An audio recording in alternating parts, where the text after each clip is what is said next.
There's a hidden system shaping our world, not in law books, but in how companies rise and fall.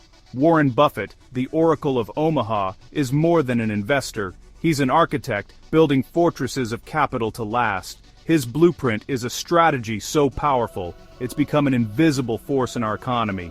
At its core is the economic moat, a lasting advantage that shields companies from rivals. This isn't just about stocks, it's a philosophy of building things that last. The real secret? It's not just about making money, it's about keeping it. Every day, value quietly erodes. No alarms, no headlines. Competition and inflation eat away at savings, businesses, and livelihoods. A new restaurant is copied. A tech breakthrough is imitated. Profits vanish. This is capitalism's default, a relentless storm that wears down even the strongest. Most accept this as the cost of doing business, but it breeds anxiety and frantic motion. Companies without defenses are forced into a race to the bottom, unable to invest for the long term. Vulnerability spreads to workers, suppliers, and communities. Buffett saw this clearly. Most businesses decay, not grow.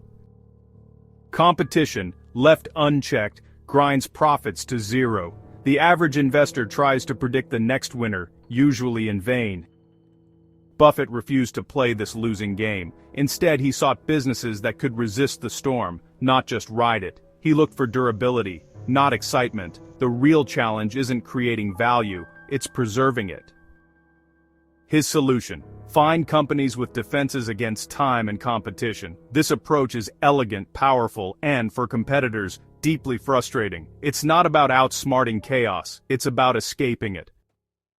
Buffett's system was forged in the hardship of the Great Depression. His father lost nearly everything in 1929, and young Warren grew up surrounded by scarcity. This instilled in him a deep aversion to losing money, a fear that shaped his philosophy. While others chase gains, Buffett's goal was simple: never get poor. He learned to seek businesses with an economic moat, defenses that protect against competition.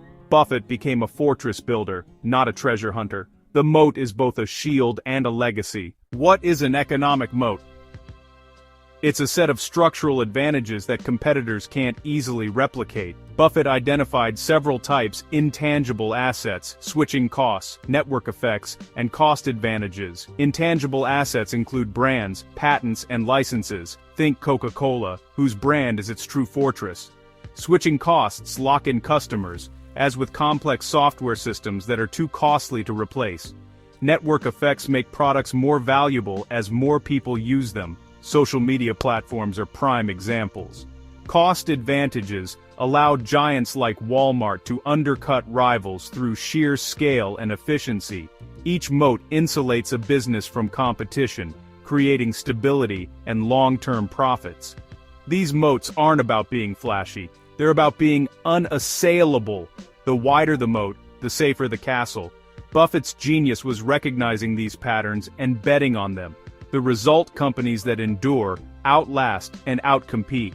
Moats are the hidden architecture of economic power. They're why some companies survive storms that destroy others. In a world of constant change, moats are the ultimate defense. But even the strongest fortress must be maintained. The battle for survival never truly ends. The moat strategy isn't just about business attributes, it's about discipline. Buffett doesn't buy stocks, he buys businesses, intending to own them forever. This demands deep understanding and, above all, patience. The financial world rewards action, but Buffett's system rewards inaction. Once he finds a company with a wide moat at a fair price, he holds, sometimes for decades. The hardest part is doing nothing while others chase quick wins. Most investors are judged on short-term results. Buffett is accountable only to his long-term partners. This frees him to ignore market noise and focus on enduring value. His real advantage is structural, the ability to wait for the perfect opportunity. Buffett engineered his environment, staying in Omaha, building partnerships to support this patience. His success is as much about temperament as intelligence. The moat theory works because he has the discipline to execute it. In a world addicted to speed, patience is his personal moat. The lesson: sometimes the greatest action is restraint, True wealth is built by waiting, not rushing. Buffett and Berkshire Hathaway's shareholders are the most obvious winners of this system. Decades of patient investing have turned a struggling textile mill into a global powerhouse. Their secret? Betting on certainty, not trends. Companies in Buffett's portfolio gain more than capital. They gain a permanent home and freedom from short-term pressures. This allows them to focus on widening their moats and serving customers for the long haul. Employees and managers benefit from stability, better working conditions, and a culture of quality. These companies are less likely to lay off workers or cut corners. Communities gain from the stability and investment these businesses provide. Society, too, benefits when capital flows to well-run, enduring enterprises. The moat philosophy rewards genuine value, not hype. It anchors the economy in a world of fleeting trends. This is patient, disciplined capitalism at its best. But stability has a price. The system favors endurance over excitement, and not everyone can win. The question remains, who pays the cost of this stability? For every fortress there's an outside, and outsiders pay the price. The moat strategy divides the world into winners and losers. Competitors without moats struggle to survive, their profits and market share eroded. The moat that protects one company becomes a barrier for others. This can lead to less dynamic, more concentrated markets. New entrants and startups face steep odds against entrenched giants. Innovation can be stifled, and consumer choice limited. The efficiency of moat-protected companies can devastate smaller businesses and local economies. The system rewards strength, not compassion. Jobs and communities can suffer when the weak are pushed out. Buffett's strategy is ruthlessly effective, backing inevitable winners in a brutal fight. The losers aren't his victims, but casualties of a system that prizes endurance. The moat doesn't create the storm, it profits from its outcome. The cost of legendary success is paid by those left outside the walls. The moat strategy has thrived for decades, but the world is changing fast. Technology is eroding old moats, brands can rise overnight, and business models can vanish in a flash. The advantages that once protected giants are shrinking. E-commerce, social media, and new tech disrupt even the strongest fortresses. Buffett's system relies on predictability, but the future is less predictable than ever. Moats require constant maintenance, and some can disappear overnight. The real risk is complacency, admiring today's castles while missing tomorrow's disruptors.